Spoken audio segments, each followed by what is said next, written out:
네, 뉴스업 시작하겠습니다. 법원이 윤석열 전 대통령에 대한 체포영장을 기각했습니다.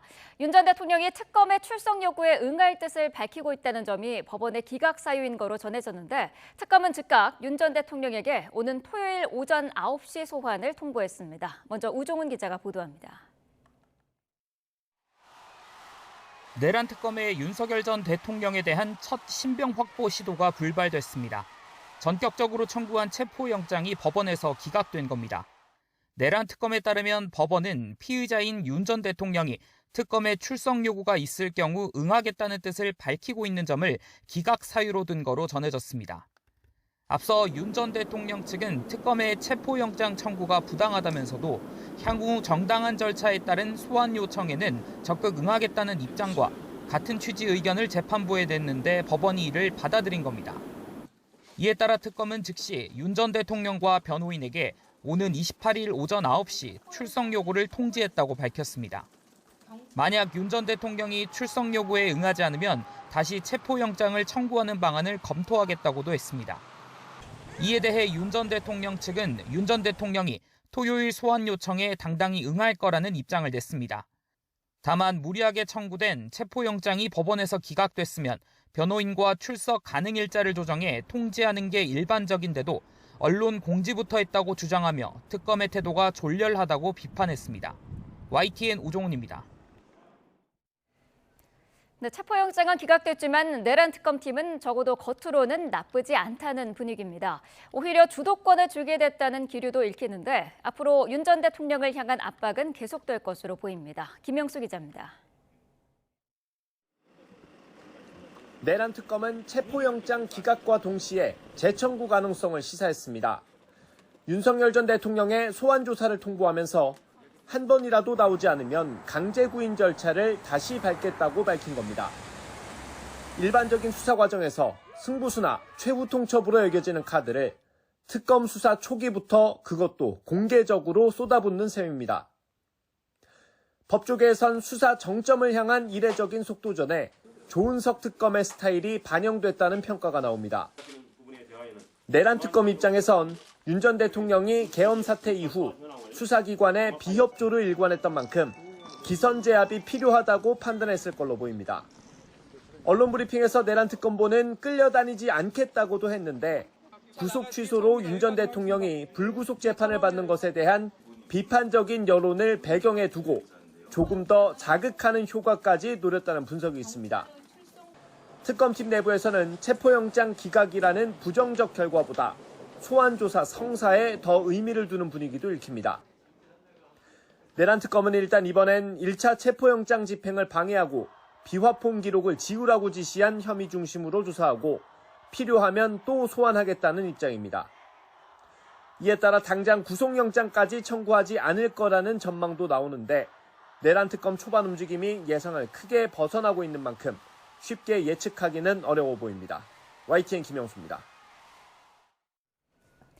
구속기한 만료를 하루 앞두고 있던 김용현 전 국방부 장관에 대해 법원이 특검이 요청한 구속영장을 발부했습니다. 김 전 장관은 특검이 출범한 뒤 처음으로 구속한 인물이 됐습니다. 이경국 기자가 보도합니다. 김용현 전 국방부 장관은 지난해 12월 내란 중요 임무 종사 혐의 등으로 구속됐습니다. 그로부터 6개월 1심 구속기간 만료를 하루 앞두고 김 전 장관은 다시 구속됐습니다. 조은석 내란 특검이 요청한 추가 구속영장을 서울중앙지방법원이 발부한 겁니다. 재판부는 김 전 장관이 풀려날 경우 증거를 없앨 우려가 있다고 판단했습니다. 영장이 발부되며 특검은 최장 6개월까지 김 전 장관의 신병을 확보해 수사를 이어갈 수 있게 됐습니다. 앞서 지난 16일 법원은 직권으로 보증금 납부와 출국 제한 등을 걸고 보석 결정을 내렸지만 김 전 장관은 조건 없는 만기 석방을 노리며 버티기에 들어갔습니다. 그러자 특검은 김 전 장관을 공무집행방해와 증거인멸 교사 혐의 등으로 추가 기소하며 구속영장 발부도 요청했습니다. 김 전 장관의 퇴로를 막으며 허를 찔렀다는 평가가 나왔습니다. 구속신문 과정에서 특검 측과 김 전 장관 변호인 사이 고성이 오가며 난타전이 벌어졌지만 결국 김 전 장관은 특검 1호 구속 신세가 됐습니다. 김 전 장관은 영장 발부 직후 입장문을 내고 자신은 비록 추가 구속됐지만 사령관들만큼은 하루빨리 풀려나기를 바란다고 밝혔는데 박안수 이진우 전 사령관은 구속기간 만료를 앞두고 보석으로 풀려났습니다. YTN 이경국입니다. 네, 이렇게 내란 특검이 윤석열 전 대통령을 정조준하고 있는 사이 다른 특검들은 김건희 여사를 겨냥한 압박 수위를 연일 높이고 있습니다. 소환에 응하지 않으면 체포영장을 청구하는 게 원칙이라면서 역시 강공을 예고했습니다. 임성호 기자입니다. 순직 해병 수사 방해 의혹 사건을 수사하고 있는 이명현 특별검사는 김건희 여사도 필요할 경우 불러서 조사하겠다는 방침을 분명히 했습니다. 이 특검은 김 여사가 소환 조사에 응하지 않으면 체포영장을 청구하는 것이 맞다고 강조했습니다. 소환에 불응하면 당연히 원칙적으로는 체포영장 발행하는 게 맞습니다. 김 여사는 특검 수사 대상인 임성근 전 해병대 1사단장에 대한 구명 로비 의혹의 배후로 의심받습니다. 임 전 사단장은 해병대 수사단 박정훈 대령의 초동조사에서는 업무상 과실치사 혐의가 적용됐지만 재조사에서는 피의자에서 빠졌습니다.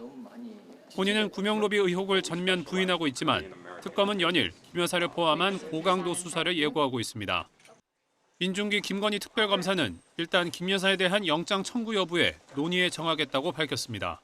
윤 전 대통령은 소환 불응으로 체포영장 청구됐는데 김 여사 같은 경우에는 그런 부분도 고려 대상이신지 좀 궁금합니다.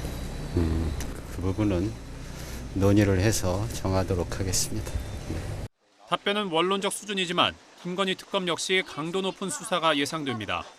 이미 검사 40명에 대한 파견 요청을 마쳤고 도이치모터스와 삼부토건 주가 조작 의혹 등을 파헤칠 자금 추적 전담팀도 구성했습니다. 최상병 특검과 김건희 특검 모두 윤석열 전 대통령 부부를 정조준하면서 특검 수사는 초기부터 속도감 있게 전개될 거란 전망이 나옵니다. YTN 임성호입니다. 김민석 국무총리 후보자의 국회 인사청문회는 자료 미제출 논란을 둘러싼 여야 신경전 끝에 결국 파행 종료됐습니다. 국민의힘은 김 후보자의 재산과 학위 관련 의혹에 대한 자료 제출이 이루어지지 않고 있다면서 정상적인 청문회 진행이 불가능하다고 버텼고 더불어민주당은 과도한 정치 공세라고 반박하며 맞섰습니다. 여야가 신경전을 거듭하면서 청문회는 오후 정회 후 다시 열리지 않았고 자정을 기해 자동 산회했습니다. 이재명 정부 초대 총리 청문회가 파행으로 끝나면서 국회 인사청문 특별위원회 차원의 심사 경과 보고서 채택도 불발될 가능성이 커 보입니다. 결국 파행으로 끝난 김민석 국무총리 후보자 인사청문회. 어제 더불어민주당은 쟁점인 재산 의혹을 두고 평생을 손해만 본 바보 김민석이라고 두둔했는데 국민의힘은 무자격 총리라고 평가절하했습니다. 박희재 기자가 보도합니다. 첫날 자정까지 신경전을 펼친 여야는 김민석 총리 후보자의 태도와 자료 제출 여부를 두고 시작부터 삐걱거렸습니다. 들어온 추가 자료가 현재 없습니다. 결국 무자격 총리라는 말로 귀결됩니다. 전 배우자한테 어디 나갔다 왔냐, 해외 어디 갔다 왔냐, 그걸 어떻게 물어봅니까? 계속 휴대폰을 만지작거리며 질의하는 의원에게 집중하지 않는 모습을 여러 번 보인 바가 있습니다. 이게 무슨 왕조시대도 아닌데요. 인사청문위원회 질의하는 것은 존중되어야 하겠습니다만 김 후보자는 출처가 불분명한 6억 원 가량에 대해 장모에게 2억을 받았다는 등 구체적인 액수를 설명했는데 국민의힘은 앞뒤가 안 맞는 퍼즐이자 증빙 자료도 없다고 거듭 지적했습니다. 집에 현금을 뒀는데 국민 눈높이에 맞겠느냐 이런 얘기고 거기에 대한 소명을 하라고 하니까 액수만 총액만 얘기하고 그에 관련된 장부가 있는 것도 아니고. 반면 더불어민주당은 김 후보자가 거액의 추징금을 성실하게 완납했다면서 고 노무현 전 대통령에 빗댔습니다. 저는 바보 김민석이라고 제가 말하고 싶은데요. 자신에게 들어온 돈조차도 국민 앞에서 이렇게 물리치는 사람. 살얼음판을 걷는 듯한 여야 대치는 내내 이어졌고 발언 방식과 순서를 둘러싼 웃지 못할 촌극도 벌어졌습니다. 안사가 몇 살이에요? 정리해 주세요. 다들. 초유의 증인 없는 총리 청문회는 후보자의 능력과 자질, 도덕성 검증 대신 고성과 막말로 씁쓸한 뒷맛을 남겼습니다. YTN 박희재입니다. 김민석 후보자는 본인의 재산 관련 의혹에 대해 제2의 논두렁식의 프레임이라고 규정했습니다. 대통령실과 여당의 엄호 기류 속에 정면 돌파를 선택한 것으로 보입니다. 강민경 기자입니다. 국회 인사청문회 이틀째, 김민석 국무총리 후보자는 세비와 지출 사이 6억 원을 소명하라고 거듭 캐묻는 국민의힘의 공세가 정치검사의 조작질 같다고 직격했습니다. 윤석열 전 대통령이 포함된 검찰 내 하나회, 우검회가 있다고 언급하며 과거 노무현 전 대통령을 향한 검찰 수사 같다고 받아쳤습니다. 저는 내야 할 것은 다 내고 털릴 만큼 털렸다. 어떤 분들은 제2의 논두렁시계라고 표현할 수 있는 것을 프레임을 만들어서 계속 지적하시고, 김 후보자는 수년간 경조사비와 출판 기념회 수익, 처가가 준 생활비까지 털어 빚과 추징금을 투명하게 갚아왔다고 주장했습니다. 출판 기념회 자료도 낼 수 있지만 정치 신인에 대한 책임을 생각해야 한다며 여의도 관행이라는 취지로 설명했습니다. 청문회 첫날보다 대응 수위를 한층 높인 건데 대통령실이 의혹이 해소됐다며 인준에 힘을 실어주는 상황과 무관치 않다는 해석이 나옵니다. 거대 여당이 엄호 속에 총리직을 예약한 김 후보자는 다양한 국정 철학도 밝혔습니다. 오세훈 서울시장이 토지거래 허가제를 잘못 따로 생긴 부동산 긴장을 유념하고 있다고 했고, 주 4.5일 근무제와 검찰 개혁에 대해서는 방향성에 공감한다면서도 확답은 피했습니다. 정책이 정말 생선 굽듯이 이렇게 해야 되고 굉장히 조심스럽고 또 여러 가지 미치는 영향을 복합적으로 봐야 된다. 장관 재청권을 가진 국무총리가 내각 인사의 첫 단추인 만큼 국회의 인준 동의와 대통령실의 임명 절차도 속도를 낼 걸로 전해졌습니다. YTN 강민경입니다. 이재명 대통령이 취임 뒤 처음으로 지난 대선에서 압도적 지지를 보내준 호남을 찾았습니다. 광주 군공항의 무한 이전 문제를 다룰 전담팀을 대통령실에 만들라고 지시했는데요. 또 자신은 SPC, 즉 특수목적법인 전문이라며 대장동 개발 사업까지 소환했는데 중앙정부 차원의 해결 의지를 내비친 거란 분석입니다. 강진원 기자입니다. 광주 도심에 있는 군공항을 무안으로 옮기는 문제는 지역 내 최대 갈등 현안 중 하나입니다. 소음 피해와 보상 규모 등을 놓고 광주와 전남 그리고 무안군 등이 수년째 접점을 찾지 못하고 있습니다. 이 대통령은 당사자 간의 불신을 주요 원인으로 꼽고 대통령실 주도로 속도감 있게 추진하겠다는 뜻을 명확히 했습니다. 재정 지원 문제 때문에 제가 지원한다고 했으니까 해야 되겠지요.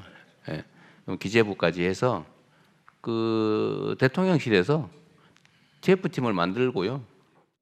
정부가 관련 사업에 재정을 지원하고 군공항이 옮겨갈 무안군의 이익을 담보할 방안도 마련해야 할 것 같다고 강조했습니다. 특히 이를 수행할 특수목적법인 SPC를 거론하면서 대장동 개발 사업을 언급했습니다. SPC 구성할 때 그 우선 처분 이익 취득권을 무안군이 갖는 걸로 이렇게 하면 되죠. 제가 SPC 전문이잖아요. 대장동. 민군 통합공항을 서남권에 조성하는 건 이재명 대통령의 광주 지역 대선 공약인데 하루 전엔 해양수산부 부산 이전 공약을 챙겼습니다. 성남시장, 경기도지사 등 행정가 경험이 풍부한 이 대통령은 지역 민원 해결을 중시하고 있습니다. 대선 기간 전국 곳곳을 돌며 약속한 현안들을 앞으로도 직접 현장을 돌며 풀어갈 거라는 게 대통령실의 설명입니다. 하지만 지역별로 이해관계가 첨예한 사안들이 적지 않고 공약 이행 속도에 따른 불만도 쌓일 수 있어서 이 대통령의 갈등 해결 능력이 본격적인 시험대에 올랐다는 평가입니다. YTN 강준원입니다. 대통령실은 이재명 대통령의 부인 김혜경 여사가 5.18 민주화 운동 유공자 유족인 5월 어머니들을 만나 비공개 면담했다고 밝혔습니다. 면담에는 안성래 5월 어머니집 초대 관장, 김형미 현 관장 등 회원 11명이 참석했습니다. 김 여사는 면담 자리에서 대선 이후 다시 뵙자고 했던 약속을 지키려 5월 어머니 집을 찾았다고 말했다고 대통령실은 전했습니다. 이재명 정부에서도 계속 일하게 된 송미령 농림축산식품부 장관이 유임 논란 속에 국회를 찾았습니다. 과거 자신의 발언을 사과하면서 새 정부 국정 철학에 맞추겠다고 말했습니다. 임성재 기자의 보도입니다. 윤석열 정부에서 양곡관리법 반대에 최전선에 섰던 송미령 장관은 유임 발표가 나고 사흘째 웃음기 없는 얼굴로 국회를 찾았습니다. 양곡법을 농망법으로 부른 건 절실함에서 나온 거친 표현이었다고 먼저 사과했습니다. 부작용을 낼 수 있는 측면이 있기 때문에 이게 다시 한번 제거하자는 취지의 그런 절실함의 표현이었다. 그래서 그런 절실함의 표현이 좀 거친 표현으로 된 것에 대해서는 그 사과 말씀을 드린다. 더불어민주당 의원들은 반신반의 이재명 정부 국정 철학에 맞출 수 있는지 따져 물으며 공을 송 장관에게 넘겼습니다. 주요 입법과제, 정책과제에 대한 재검토 이런 것이 좀 저는 적극 필요하다 이렇게 보고 있고 이건 전적으로 우리 장관님이 이겨내고 돌파해야 할 일이다 이렇게 저희들. 국민의힘도 난처하긴 마찬가지 손바닥 뒤집듯 입장을 바꾸는 건 전 정부에 대한 모욕이라고 쏘아붙였습니다.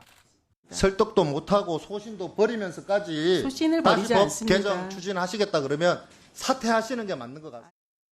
진보당은 농망장관 사퇴 팻말까지 꺼내면서 매섭게 사퇴를 압박했습니다. 남태령을 넘으니 송미령 장관이 나오더라. 이재명 대통령에게는 실망, 송미령 장관 이후에는 절망, 농업 폭망 이렇게 분노하고 있습니다. 송 장관은 주어진 책임을 다하겠다면서 물러날 뜻이 없음을 여러 차례 분명히 했습니다. 희망법으로 만들겠습니다, 의원님. 네, 의원님들이 도와주시면. 정권 교체에도 파격 유임된 송미령 장관이 대대적인 변신을 예고했지만 여당의 의심과 야당의 반발 속에 협력 관계를 쌓는 게 순탄치만은 않아 보입니다. YTN 임성재입니다. 네, 계속해서 전국 이슈 자세히 짚어보겠습니다. 이동학 전 더불어민주당 최고위원, 이창근 국민의힘 하남을 당협위원장과 함께하겠습니다. 어서 오십시오. 안녕하세요. 안녕하세요. 네. 자, 오늘 오전에 여야 원내 지도부가 만납니다. 국회 상임위원장 배분 문제를 협의를 할 텐데 앞서 우원식 국회의장이 오늘을 사실상 데드라인으로 정해놓은 상태지 않습니까? 네, 그럴 수밖에 없죠. 이제 앞으로 남아있는 이 본회의라고 하는 게 27일입니다. 그리고 그 이후에 추경까지 해야 되거든요. 네. 추경은 지금 7월 4일 날 본회의 이전에 통과시키겠다라고 하는 건데 그러려면 지금 최소한 예결위원장 정도는 나와줘야 되는 거거든요. 그래야 이제 추경 통과시킬 수가 있고요. 처음부터 사실은 법사위원장 자리나 예결위원장 자리 이런 것들은 무리한 요구였습니다. 왜냐하면 이미 지난해 원구성 협상할 때 임기 2년으로 못을 박아놓은 것이기 때문에 이제 와가지고 본인들이 정권을 빼앗겼다고 이것을 요구하는 것 자체가 너무나 무리한 요구이다라는 말씀을 좀 드리고요. 지금 네. 비어있는 상임위가요. 법사위, 예결위, 운영위, 그다음에 기획재정위, 문화체육관광위원회거든요. 근데 여기에서 기획재정위원회만 원래 국민의힘 몫입니다. 원래 합의됐던 몫이에요. 나머지는 다 민주당 몫입니다. 그렇기 때문에 과도한 요구들을 하는 것 그리고 기존의 원칙과 어긋나는 요구들을 하는 것은 무리하다 이 말씀 계속 드리고 있는 겁니다. 네, 어쨌든 민주당은 오늘까지는 최대한 협상을 해보겠지만은 만약에 안 되면 내일 예결위원장을 선출한다 이런 계획인 거죠? 네, 일단은 시일이 그렇게 정해져 있을 수밖에 없는 것이 아까 네. 말씀드린 대로 7월 4일까지는 이 추경을 통과시켜야 되기 때문에 근데 예결위원장이나 이런 것들은 협상은 하겠지만 혹여라도 또 이 국민의힘이 예결위원장을 또 갖게 되면 네. 또 이상한 몽리를 부리지 않을까 그 우려가 있는 겁니다. 그리고 앞으로도 계속해서 뭔가 국정 운영의 동력을 상실하게 하지 않을까 이러한 것들에 대한 우려가 있기 때문에 네. 협상은 하겠지만 실제로는 아마 국민의힘의 그 자리가 가진 않을 것 같다 저는 이렇게 예측을 해봅니다. 네, 지금 국민의힘에서 강력히 요구하고 있는 자리가 법사위원장 그리고 예결위원장인데 둘 다 가져와야 한다는 입장인 거죠? 그렇습니다. 왜냐하면 자꾸 무리한 협상이라 그러는데 조기 대선이 있었지 않습니까? 그리고 저희가 야당이 됐지 않습니까? 그렇다면 다시 협상을 하는 게 여지가 있는 게 많습니다. 그리고 법사위원장 같은 경우는 정청래 의원이 당대표 출마 때문에 스스로 사퇴한 자리지 않습니까? 네. 그럼 당연히 협상의 여지가 있는 거죠. 그리고 누차 말씀드리지만 제1당은 국회의장, 원내 제2당은 법사위원장이 그간의 관례 원칙이었습니다. 그리고 작년에 민주당이 제1당이 됐음에도 불구하고 법사위원장을 또 가져간 것은 야당이라는 이유 때문에 가져간 거거든요. 네. 그것은 법사위가 상원의 역할을 하기 때문에 당연히 야당이 견제를 해야 되는 것도 맞거든요. 그렇다면 당연히 국민의힘의 권리가 있다고 저희는 주장하는 것이고 지금 민주당에서는 자꾸 무리한 협상이라 그러면서 협상을 하겠지만 들어줄 수 없다. 그리고 저희가 마치 예결위도 가져가고 하면은 몽리를 부릴 것이다 이렇게 얘기하는데 신뢰의 문제죠. 그러한 신뢰조차 하지 않는다면서 어떻게 협치를 하겠습니까?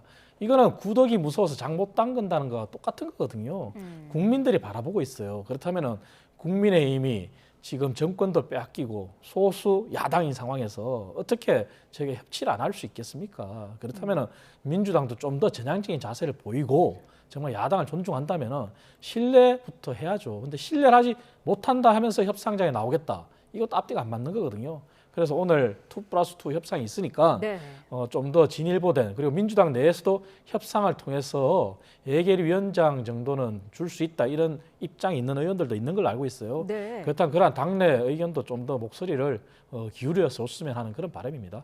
잠깐 말씀하신 그 부분이요. 예결이라도 양보하자라는 협상론이 민주당 내에서 잠깐 나왔었다, 이런 보도도 나왔거든요. 지금 상황은 어떤가요? 그러니까 그 얘기가 나왔었던 배경은 국민들이 추경이나 이런 민생 회복 이 지원책에 대해서 강력한 지지를 하고 있는데 네. 예결위원장이 국민의힘에 갔다고 해서 국민의힘이 과연 목리를 부릴 수 있겠냐. 그러니까 국민의 어떤 열망 자체를 스스로 뒤엎는 그런 행위들을 할 수 있겠냐. 이러한 취지에서 예결위원장을 줄 수도 있는 거 아니냐. 이런 의견이 이제 있었던 것인데 네. 그거는 또 그 상황이 돼 보면 또 다르게 행동할 수도 있잖아요. 실제로 지금 뭐 계엄이라든가 탄핵이라든가 이런 부분 대해서 확실하게 사과를 안 하고 지금 눈치고 다 넘어가려고 하고 있잖아요. 그러니까 국민들께서 원하시는 모습은 집권 여당을 견제해라, 이런 것들도 분명히 있을 테지만 그런 것들에 앞서서 국민 신뢰를 얻는데 노력을 안 하고 있단 말이에요. 그러면 과연 이 국회 운영의 정상화는 과연 이루어질 수 있을 것인가? 그런 것에 대한 의문이 여전히 있는 만큼 네. 그것에 이 무조건 이 국민의힘에게 그런 자리를 넘김으로 인해서 나중에 받을 국민들의 피해 이런 것까지 고려해야 되기 때문에 쉽진 않을 것이다라고 생각합니다. 네, 추경이 걸려 있어서 지금 민주당에서도 줄다리기만 계속할 수는 없다는 입장인데, 민주당의 이런 강경한 입장에 국민의힘에서 어떤 대안이라든지 마련하고 있는 게 있을까요? 사실 소수 야당이 대안이 있을 수가 있겠나요? 없죠. 숫자적으로 열세지 않습니까? 그리고 민주당이 지금 현재 과반 이상의 의석을 확보하고 있기 때문에, 그리고 또 범여권을 다 합친다면 192석이잖아요. 그래서 저희가 미력하죠. 그렇기 때문에 민주당의 전향적인 자세에 기댈 수밖에 없고, 그렇다면 저희는 국민 여론에 또 의존할 수밖에 없어요. 이미 저희가 계엄에 대해서는 당 차원에서 공식적으로 사과를 드렸고, 민주당에서 자꾸 국민의힘을 바라보실 때 일반화의 오류를 범하지 않았으면 좋겠다는 이유는 윤석열 전 대통령을 떠올리고 김건희 여사를 떠올리고 그 두 사람에게 동조하고 여전히 우호적이고 협조적인 사람들을 국민의힘 전체로 매도해서는 안 돼요.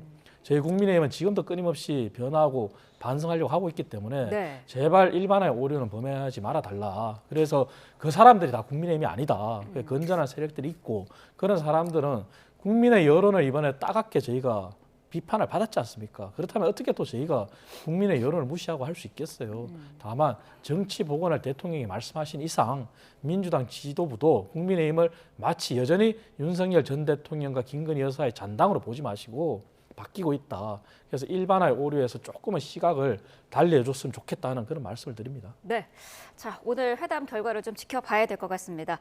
지난 이틀간 진행이 됐던 김민석 국무총리 후보자 청문회가 종료가 됐습니다. 관련 내용 먼저 영상으로 보고 이어가겠습니다.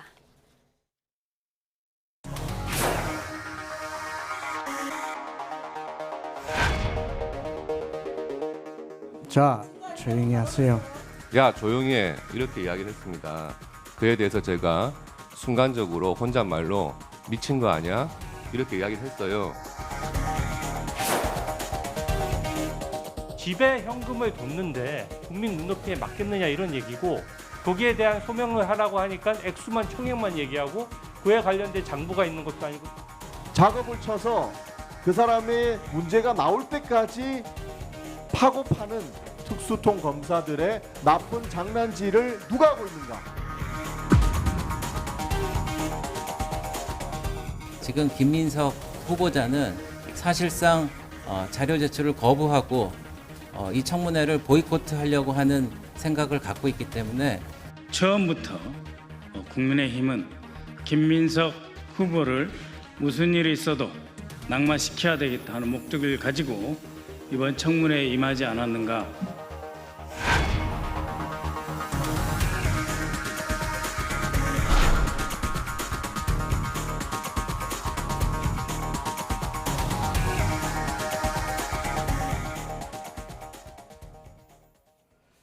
네, 고성과 막말이 오간 가운데 자료 제출 문제로 청문회가 오후에 이제 정회가 됐고요. 결국 다시 열리지 못했습니다.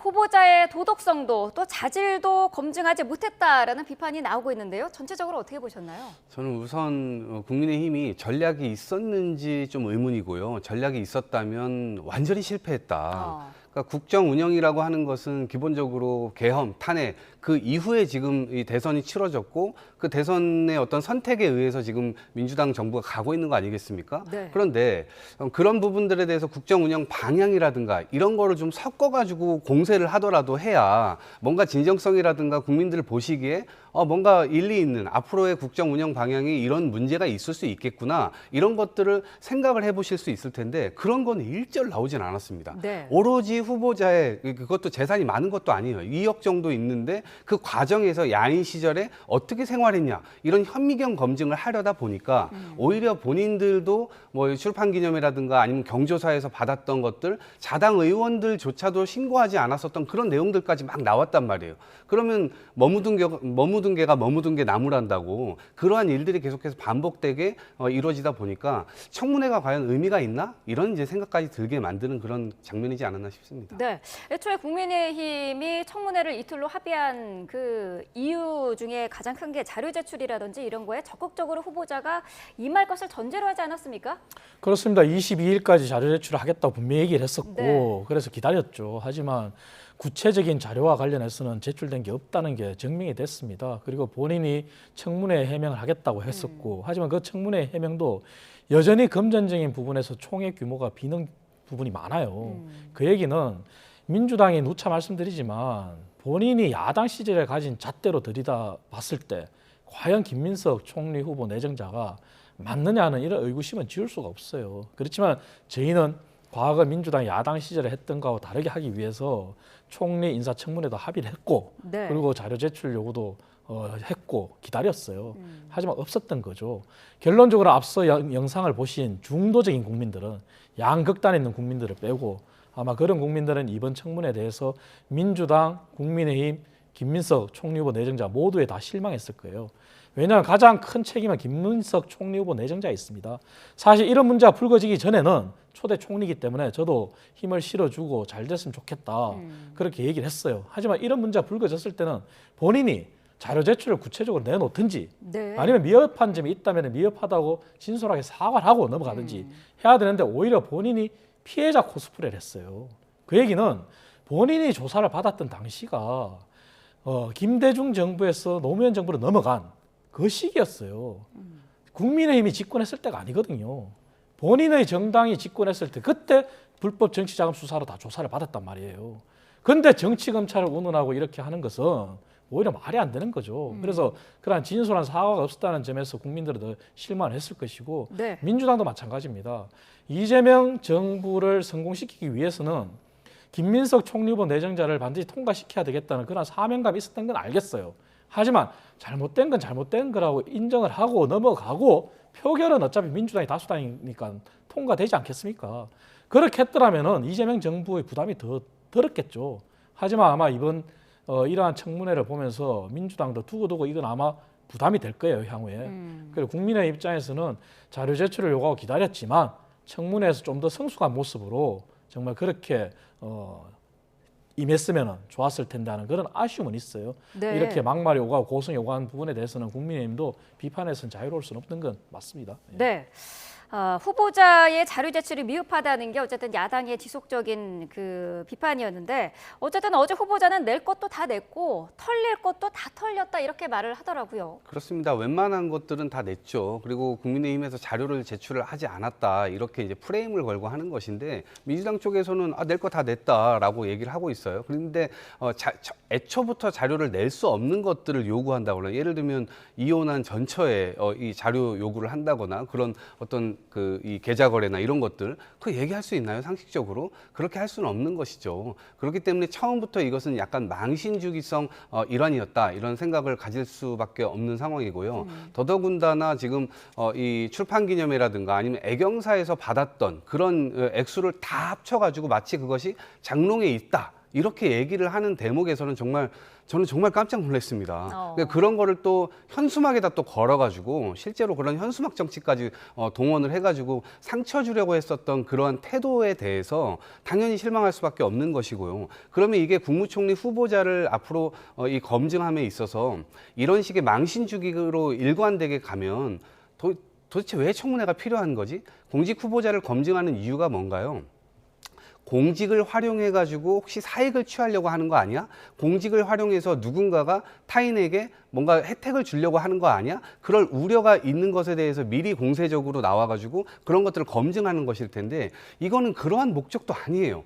그냥 망신주기로 일관을 했기 때문에 그런 지점에 대해서는 국민들께서도 좀 판단을 하실 거라고 보고 네. 뭐 여론조사나 이런 것들도 나오겠죠. 이제 그럼에도 불구하고 지금은 어찌됐건 국민 민생이 굉장히 중요한 시점이기 때문에 국무총리의 역할 매우 중요하죠. 그래서 김민석 후보자가 갖고 있는 역량 이런 것들을 통해서 결국 국민 민생을 살리는데 굉장히 큰 도움이 될 것으로 보고 있기 때문에 네. 저는 이 본회의에서의 통과도 어렵지 않을 거다 이렇게 보고 있습니다. 말씀하신 그 6억 장롱설에 대해서는 어제 후보자가 제2의 논두렁 시계라고도 표현을 하더라고요. 어떻게 들으셨습니까? 그게 본인이 피해자 코스프레 하는 거죠. 제2의 논두렁 시계가 왜 나옵니까?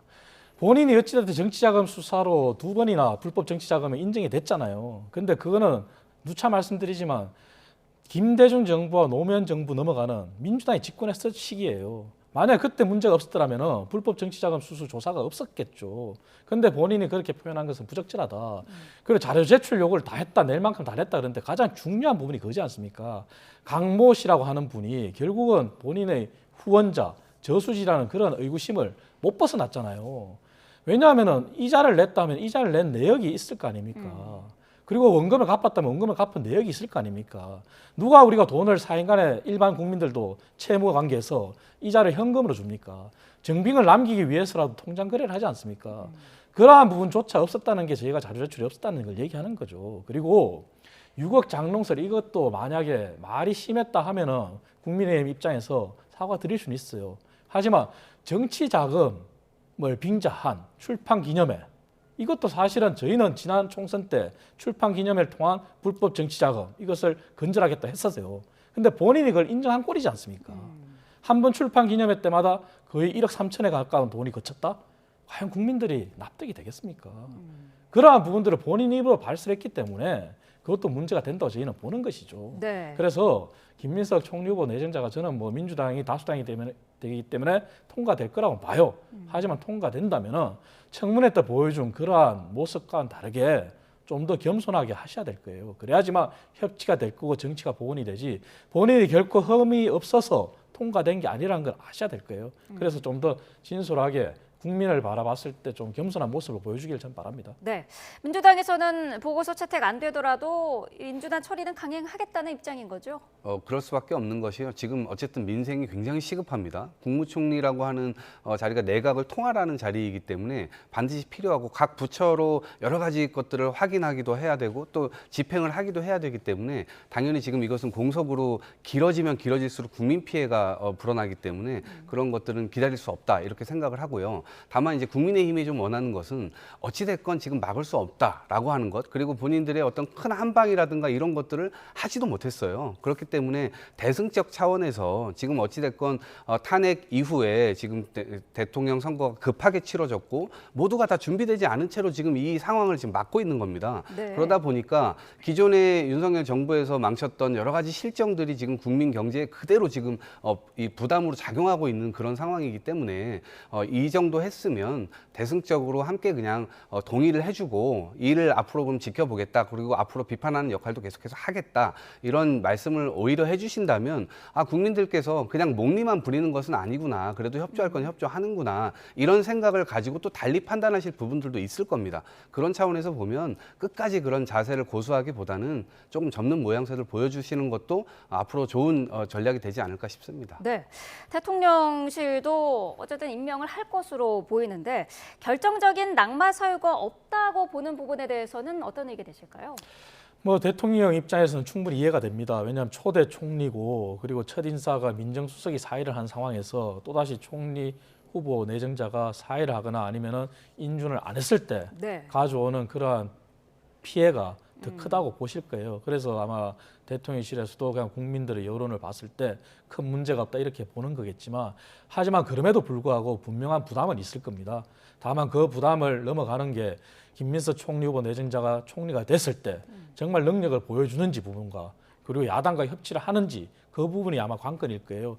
하지만 이렇게 무리하게 임명을 했지만 김민석 총리 후보 내정자가 총리가 돼서도 여전히 이러한 고압적인 자세, 이러한 태도를 보인다면 아마 이재명 정부의 인사에 두고두고 부담이 될 거라는 것은 자명한 사실이에요. 그래서 대통령실에서도 임명을 하는 이해는 하지만 김민석 총리 후보자가 좀 더 자세를 낮추고 정말 섬기는 자세로 그렇게 해야 된다는 것을 좀 주지해 주셨으면 하는 그런 바람이에요. 네.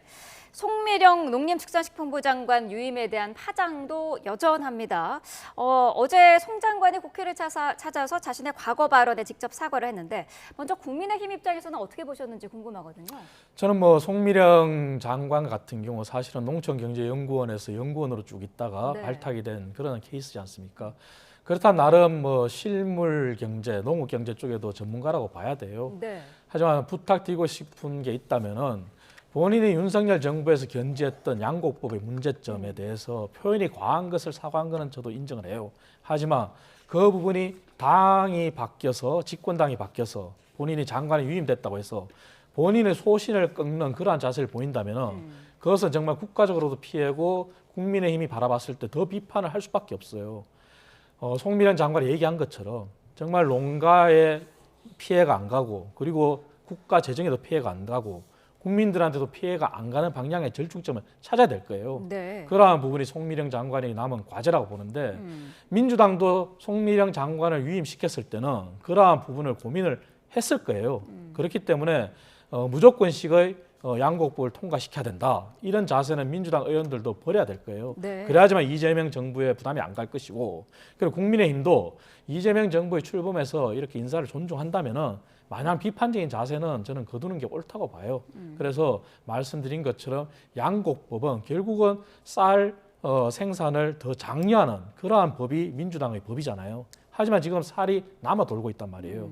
그런데 그 남아 도는 쌀을 국가가 무조건 매입한다 했을 때 연간 1조 원 이상이 든단 말이에요. 그렇기 때문에 절충점을 내놓은 것이 쌀 재배 면적을 사전에 감축할 수 있다, 이런 것도 안을 내놨거든요. 네. 그래서 그러한 부분을 통틀어서 송미령 장관이 본인이 처한 현실을 직시하고 앞으로 정말 어떻게 하는 것이 현명한 처신인지를 분명히 밝히는 것이 중요하다. 그리고 민주당도 더 이상 송미령 장관에 대해서 압박을 가하면서 과거 민주당의 법안을 무조건 받아들여라 하는 자세는 결코 집권당으로서 해야 될 일은 아니다, 이런 말씀을 드리겠습니다. 네, 국민의힘의 비판에 대해서 어제 송 장관도 소신을 바꾼 적은 없다, 이렇게 밝혔어요. 어떻게 들으셨습니까? 아마 저는 이제 절충점을 좀 찾으려고 하지 않을까 싶습니다. 네. 본인의 어떤 소신을 그대로 굽히게 되는 것이면 뭔가 정권 따라 왔다 갔다 하는 거 아니냐. 그러면 본인 스스로 소신을 갖고 하는 것도 다른 색안경을 끼고 또 볼 수 있고, 그러면 운영 동력 자체가 나오질 않거든요. 네. 아니나 다를까 지금 여당 야당 할 것 없이 그 신뢰에 대해서 지금 형성이 안 돼 있는 상태이기 때문에, 그리고 기존 정부에서 일하다가 지금 다시 다음 정부로 와서 일을 한다는 것 자체가 사실 전례를 좀 찾기 어려운 그런 상황인 거거든요. 그러니까 완전히 정권도 그 성격이 완전 다른데 이렇게 장관을 연임해서 하는 경우들도 없었기 때문에 그런 지점에서 아마 과제는 좀 있을 것 같아요. 그러니까 네. 야당 의원들에 대해서 기존에 갖고 있었던 생각을 또 바꿔내는 일도 있을 거고요. 여당 의원들은 신뢰가 형성되어 있지 않기 때문에 그 형성을 만들어내는 이 과정도 굉장히 중요할 거고요. 무엇보다도 지금 농민단체라든가 이런 반발이 굉장히 심한 상태거든요. 그러면 만족시키면서 어떻게 하면 이 지금 이재명 정부의 철학이나 이런 가치들을 반영해 나갈 것인지, 이것은 엄청난 숙제일 수밖에 없고, 네. 그 과정에서 이제 일어나는 여러 가지 반발들이나 이런 것들은 또 본인이 또 감수해 가야 될 일들이라고 생각합니다. 네. 자, 이재명 대통령은 어제 취임 이후에 처음으로 광주를 찾았습니다. 원래는 이 일정이 이제 나토가 잡혀 있었는데 그게 취소가 되면서 호남행을 택한 건데 그 자체로도 의미가 크다, 이라는 분석이 나오고 있어요. 그러니까 대통령이 지금 일하시는 방식 자체가 굉장히 빠르고요, 신속하게 지금 하고 있습니다. 네. 이미 선거 때 많은 나왔던 광주 공항 이전 문제부터 시작해서 그것에 파생되는 여러 가지 문제점들, 이런 것들을 직접 저 자리에 가서 지금 제어가 안 안 되는 자리였어요. 누구든지 마이크를 줬고 그런 이야기들 다 할 수 있는 그런, 그러니까 이재명 대통령의 특유의 스타일, 그러니까 네. 현장형으로 가가지고 신속하게 일처리를 한다. 일정 부분 해법을 또 제시하기도 했고, 나머지 부분들에 대해서 예를 들면 무안공항에서 사고를 당하셨던 유가족분들, 국토부와 충분히 협의가 되지 않았다. 대통령께서는 충분히 협의가 됐다고 보고를 받으셨는데 현장에서 다른 이야기를 들은 겁니다. 그렇기 때문에 그것에 대해서 다시 한번 지시를 내리셨어요. 유가족들을 만나서 다시 한번 협의를 해서 완벽한 이야기들을 다시 올려달라. 이렇게 얘기를 했었기 때문에 그러한 지점에서 현장성이 굉장히 강화되고 신속성도 강화되고 이제 뭔가 대통령이 바뀌니까 정치적 효능감을 국민들께서 좀 느껴가시지 않을까라는 생각이 들고, 무엇보다도 국민 주권 정부라고 이름을 붙인 만큼 국민들의 목소리에 더욱더 기울이겠다, 이러한 신호를 분명하게 줬고 앞으로도 이러한 일들이 계속 지속되지 않을까, 그러면 효능감이나 이런 것들은 훨씬 더 많이 누리실 수 있지 않을까 싶습니다. 네, 대통령의 이런 적극적인 현장 소통 행보에 대해서는 어떻게 평가하고 계시나요? 저는 뭐 긍정적으로 바라보고 있습니다. 네. 이재명 대통령이 경제를 가장 우선으로 내세웠고, 그래서 인사에서부터, 그리고 본인의 행보가 경제 6단체장, 그리고 재계 총수와의 회담, 그리고 울산 데이터 센터, AI 관련해서 고속도로 인프라 구축 이런 등등 행보를 했지 않습니까? 네. 그리고 나토 정상회담이 취소되면서 광주에 가서 민생 현장 타운홀 미팅한 것도 좋고요. 그리고 소록도 병원들 찾은 것도 좋아요. 다만 제가 우려되는 부분은 이거예요. 결국은 집권 여당이 입법으로 뒷받침을 해야 되거든요. 그러니까 대통령의 행보는 민생과 경제 성장에 방점을 두고 있는데, 여전히 민주당 의원들은 본인들의 과거의 사고에 사로잡혀서 대통령의 이러한 행보와 대통령의 철학을 따라갈 수 있을까 하는 의문이 들어요. 왜냐하면 대통령이 만난 이후에 김병기 원내대표도 경제 6단체장, 상금 부회장들을 만났어요. 네. 하지만 거기서 여전히 우려를 제시하고 있는 상법 개정안 부분도 아직까지 민주당에서 결국은 법안을 통과시켜야 되는데 화답이 없어요. 그래서 이러한 부분들이 대통령의 행보는 A로 가는데 민주당의 행보는 A가 아니라 B로 간다면 이것은 사실 디커플링이 되는 거거든요. 네. 그래서 대통령이 이렇게 민생 현장을 찾고 경제 행보를 하는 만큼 민주당도 집권 여당이 됐으니까 야당이 때하고는 다르거든요. 그래서 국정을 바라봤을 때 어떤 것이 정말 민생을 위하고 우리 경제 성장에 도움이 되는지 이러한 부분을 직관하시고 좀 더 전향적인 행보를 당에서도 보여줘야 될 것이다. 그것이 대통령의 이러한 행보가 빛을 발하지 않고 더 빛나게 하는 그런 뒷받침이 될 것이다. 이러한 당부를 드립니다. 네, 자 이재명 대통령 소통을 연일 강조를 하고 있는데 이전 대통령과는 달리 조금 일찍 취임 30일쯤을 전후로 해서 기자 간담회를 하는 그런 것도 준비를 하고 있는 것 같더라고요. 그것도 아까 말씀드렸던 국민주권 정부라고 이름을 붙였기 때문에 결국 언론과의 소통은 국민과의 소통입니다. 그렇기 때문에 초기에 꼭 100일까지 또 가는 것도 아니고 국민들께서 지금 궁금해하시는 지금 추경 문제도 이미 국회에서 논의가 되고 있고 7월 4일 날 아마 저는 통과될 것이라고 생각하는데 네. 그러한 민심에 부응하기 위해서 그런 행보들을 보이는 것이라고 생각하고요. 국민들 역시도 대통령이 어떤 생각을 갖고 지금 취임 30일을 보냈는가 이런 것들 궁금하실 겁니다. 그래서 그러한 기조도 설명하고 앞으로의 행보에 대해서도 대통령으로부터 직접 듣는 것이 국민들께서도 굉장히 많은 신뢰를 올릴 수 있다 이렇게 생각을 합니다. 네, 자 오늘 두 분 말씀은 여기까지 듣겠습니다. 이동학 전 더불어민주당 최고위원, 이창근 국민의힘 하나물 당협위원장과 함께했습니다. 고맙습니다. 고맙습니다.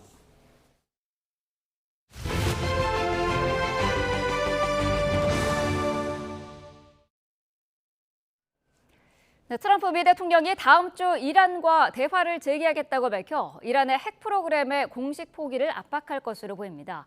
트럼프 대통령은 이란 핵시설이 완전히 파괴됐다면서도 이스라엘과 이란이 조만간 충돌할 수도 있다고 말했습니다. 워싱턴 홍상희 특파원입니다. 북대서양 조약기구 나토 정상회의를 마친 트럼프 미 대통령은 다음 주 이란과 대화를 재개하겠다고 밝혔습니다. We're going to talk to them next week. With Iran, we may sign an agreement. I don't know. To me, I don't think it's that necessary. I mean, they had a war, they fought. Now they're going back to their world. 이란에 유일하게 요구하는 건 이전과 마찬가지로 핵에 관한 것이라고 밝혔습니다. 이란의 핵무기 개발 프로그램에 공식적 포기를 압박할 것으로 예상되는 대목입니다. 이스라엘과 이란이 자신의 중재로 휴전에 합의했지만 무력 충돌이 다시 일어날 가능성도 배제하지 않았습니다. And they're both tired, exhausted. They fought very, very hard. And can it start again? I guess someday it can. It could maybe start soon. 트럼프 대통령은 이스라엘 원자력위원회 보고서를 인용해 이란의 핵시설을 완전히 파괴했다고 거듭 강조했습니다. 그러면서 이란 핵시설 피해가 제한적이었다고 보도한 CNN과 뉴욕타임스를 향해 독서를 퍼붓습니다. CNN, which is back there, believe it or not, wasting time, wasting it. Nobody's watching them. And the New York Times, they put out a story that, well, maybe they were hit, but it wasn't bad. Well, it was so bad that they ended the war. It ended the war. 이란이 평화적 핵 프로그램 재개 선언과 함께 IAEA와의 협력도 중단하겠다고 밝히면서 미국과의 대화가 재개되더라도 비핵화 합의는 쉽지 않을 거란 전망이 나오고 있습니다. 워싱턴에서 YTN 홍상입니다. 네, 트럼프 미국 대통령은 피트 헤그세스 국방장관이 미 공군의 공습으로 이란 핵시설이 완전히 파괴됐다는 증거를 제시하는 기자회견을 열 계획이라고 밝혔습니다. 트럼프는 트루스 소셜에 헤그세스가 미군 대표들과 함께 미국 동부 시각 26일 오전 8시에 국방부에서 중요한 기자회견을 열 계획이라고 전했습니다. 이어 이는 위대한 미국 조종사의 존엄성을 지키기 위한 것이라며 이들 애국자는 매우 분노했다고 적었습니다. 중동 정세가 안정되자 이틀간 가파르게 뛰었던 뉴욕 증시 3대 지수가 보합권에서 좁게 움직이며 혼조로 마감했습니다. 뉴욕 증권거래소에서 우량주 중심의 다우존스 30 산업평균지수는 전장보다 106.59포인트, 0.25% 밀린 42,982.43의 거래를 마감했습니다. 대형주 중심의 S&P 500지수는 전장보다 0.02포인트 내린 6,092.16, 기술주 중심의 나스닥 종합지수는 6,061.2포인트, 0.31% 오른 19,973.55의 장을 마쳤습니다. 뉴욕 유가는 중동 지역의 원유 공급 우려가 감소하면서 4거래일 만에 처음으로 상승했습니다. 뉴욕 상업거래소에서 그늘 무린 8월 인도분 서부 텍사스산 원유는 전장보다 0.85% 오른 배럴당 64.92달러의 거래를 마쳤습니다. 국제시장 비교 대상인 브렌트유는 8월 인도분 가격은 0.8% 높아진 배럴당 67.68달러에 마감했습니다. 트럼프 대통령이 중앙은행인 연방준비제도의 제롬 파월 의장을 비판하면서 후보로 서너 명이 거론되고 있다며 흔들기에 나섰습니다. 이에 파월 의장은 관세가 물가를 올리고 경제활동을 저해할 수 있다면서 대립각을 세웠습니다. 뉴욕에서 이승윤 특파원입니다. 트럼프 대통령은 제롬 파월 연방준비제도 의장이 하는 일에 비해 지능이 낮다며 차기 연준 의장 후보가 여럿이라고 강조했습니다. I know within 3 or 4 people who are going to pick. I mean, he goes out pretty soon, fortunately, because I think he's terrible. We have no inflation.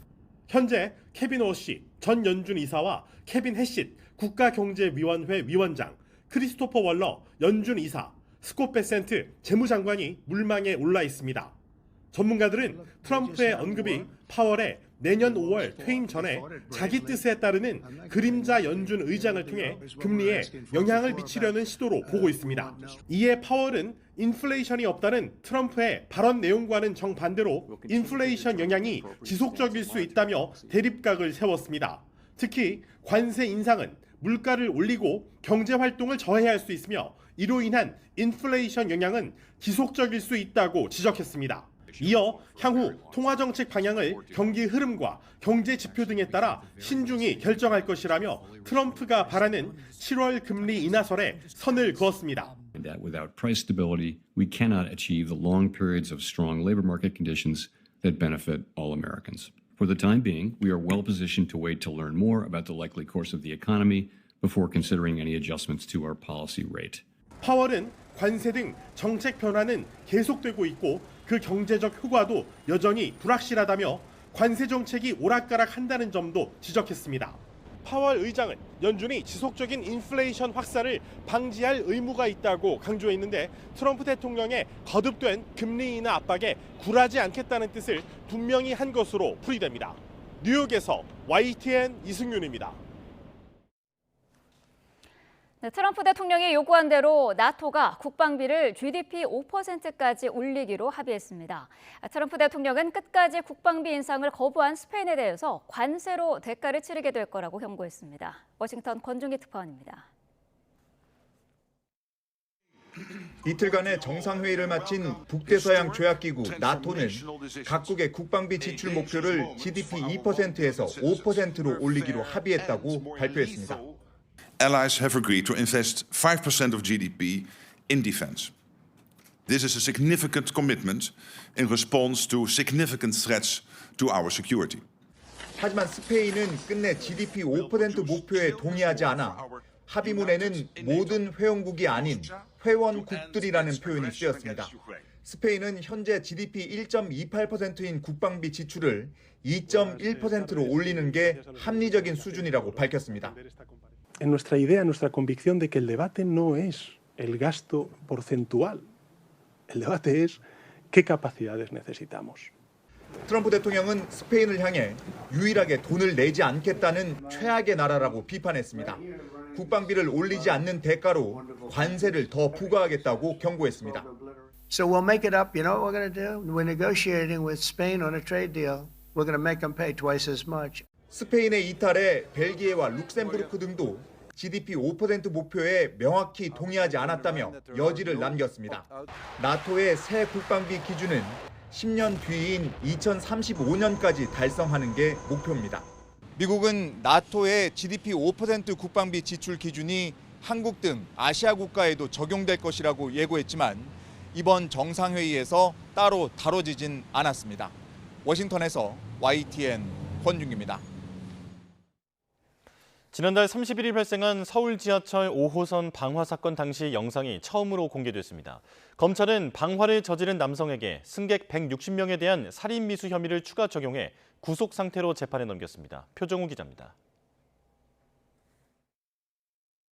운행 중인 열차 안에서 흰 모자를 쓴 남성이 가방에서 휘발유를 꺼냅니다. 이리저리 휘발유를 쏟아내는 사이 승객들이 혼비백산 몸을 피합니다.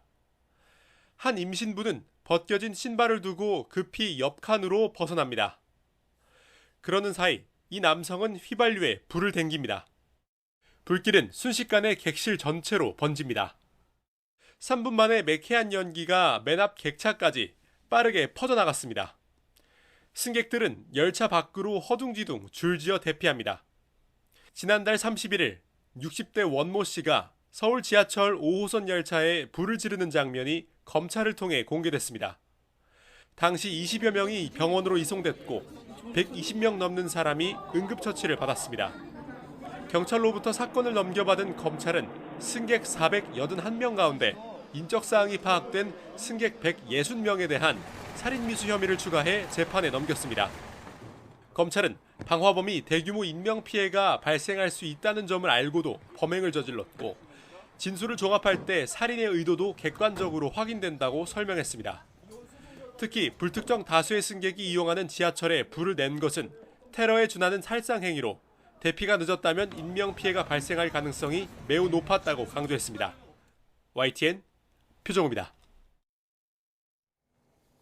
이 방화범은 이혼 소송에서 불리한 결과가 나오자 피해망상적 사고에 빠져 범행을 저지른 것으로 조사됐습니다. 검찰은 불에 잘 타지 않는 내부 자재와 성숙한 시민의식 덕분에 참사를 막을 수 있었다면서도 1인 기관사 제도는 대응에 한계가 있었다며 문제로 꼽았습니다. 양동훈 기자입니다. 대검찰청 통합 심리분석 결과 서울 지하철 5호선 방화범 원모 씨는 이분법적이고 자기중심적인 사고를 가진 것으로 드러났습니다. 이혼 소송에서 불리한 결과가 나오자 모욕감을 느끼고 피해망상적 사고에 빠져 범행을 저지른 것으로 분석됐습니다. 이혼 소송 관련해서 불만이 있었다는데 그거 공론화하시려던 거 맞아요? 네, 맞아요. 원 씨는 보험과 펀드를 해지해 받은 돈을 친족에게 송금하는 등 사전에 범행을 준비했습니다. 주유소에서 미리 휘발유를 구매했고 범행 전날에는 지하철 1, 2, 4호선을 타고 주요 역들을 답사한 것으로 확인됐습니다. 검찰은 이렇게 치밀하게 범행을 준비했는데도 인명피해가 적었던 이유로 지난 2003년 대구 지하철 참사 이후 지하철 내장재가 불에 잘 타지 않는 재질로 교체된 점을 꼽았습니다. 지하철에 탑승한 시민들과 출퇴근길 경찰들이 노약자 대피를 돕고 소화기로 잔부를 진화하는 등 성숙한 시민의식을 보여준 점도 언급했습니다. 기관사도 승객들이 안전하게 대피할 수 있도록 최선을 다했다고 밝혔습니다. 다만 검찰은 혼자 운행하는 기관사가 열차 관리와 승객 문의 대응, 상황 보고 등을 모두 감당하기에는 현실적 어려움이 있었다며 보완책 마련을 당부했습니다. YTN 양동훈입니다. 아파트 지하 주차장에서 충전 중인 전기차에서 불이 나 주민들이 긴급 대피하는 소동이 빚어졌습니다.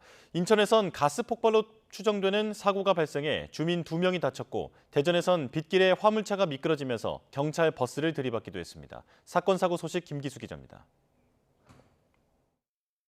뿌연 연기 사이로 불길이 치솟습니다. 장비를 갖춰 입은 소방대원들이 연기 속에서 진화에 나섭니다. 오전 7시 50분쯤 경기 하남시 신장동 아파트 지하주차장에서 충전 중인 전기차에서 불이 났습니다. 이 불로 주민 75명이 대피했고 엘리베이터에 고립된 주민 2명이 구조됐습니다. 소방당국은 만일의 사태에 대비해 지하에서 큰 불길을 잡은 뒤 차량을 지상으로 옮겨 소화수조를 이용한 진화 작업을 벌이기도 했습니다. 다세대 주택 창문이 깨져 있고 현장 주변엔 통제선이 내걸렸습니다. 오전 9시 50분쯤 인천 문학동에 있는 다세대 주택 3층에서 폭발 사고가 발생했습니다. 이 사고로 세대 안에 있던 60대 여성이 전신 화상을 입었고 같은 층에 있던 다른 주민 1명도 찰과상을 입어 병원으로 옮겨졌습니다. 폭발 현장에는 LPG 가스통이 발견됐는데 경찰은 범죄 혐의점은 없는 것으로 보고 정확한 사고 경위를 조사하고 있습니다. 낮 12시 반쯤에는 대전 동구 대성동에서 25톤 화물차와 경찰 기동대 버스 등 4대가 연달아 부딪히는 사고가 발생했습니다. 이 사고로 버스에 타고 있던 경찰관 5명과 60대 화물차 운전자 등 6명이 다쳐 병원에서 치료를 받고 있습니다. 경찰은 25톤 화물차가 빗길에 미끄러지면서 신호 대기 중이던 경찰 기동대 버스를 들이받았고 사고 충격으로 버스가 밀려나며 앞서 있던 승용차 등을 잇따라 추돌한 것으로 보고 있습니다. YTN 김기수입니다. 네, 지금 들어온 소식입니다. 조은석 내란특검이 오는 28일 오전 9시에 윤석열 전 대통령에게 소환을 통보했는데 이에 대해서 윤석열 전 대통령 측의 법률 대리인단이 법이 정한 절차 없이 공개 망신식의 소환은 수사가 아닌 정치다라는 내용의 입장문을 냈습니다. 자, 이번 특검의 출석 요구는 전혀 원칙지지지 않음에도 불구하고 윤 전 대통령은 수사에 협조하겠다는 뜻을 밝혔는데 추가적인 이의를 제기하지는 않았다라고 밝혔습니다. 자, 특검은 여러 조항에 따라서 피의자와 조사의 일시, 장소에 관해서 협의해야 하고 변호인이 있는 경우에는 변호인과도 협의해야 함에도 불구하고 전혀 지켜지지 않았다고 주장했습니다. 자, 일방적으로 언론을 통해 고지하고 있으며 법률 대리인단은 구체적인 조사 장소와 담당 검사가 누구인지조차 정식으로 통보받지 못한 상태다라고 밝혔습니다. 그러면서 이미 수사의 본질을 부정하는 것이기에 받아들이기 어렵다는 점을 분명히 밝힌다고 밝혔습니다. 자, 그리고 법률 대리인단은 비공개 출석을 기본으로 요청한다며 검찰의 인권보호 수사규칙 제7조에 근거한 것으로 피의자의 사생활과 명예보호를 위한 법령상 조치라고 이야기했습니다.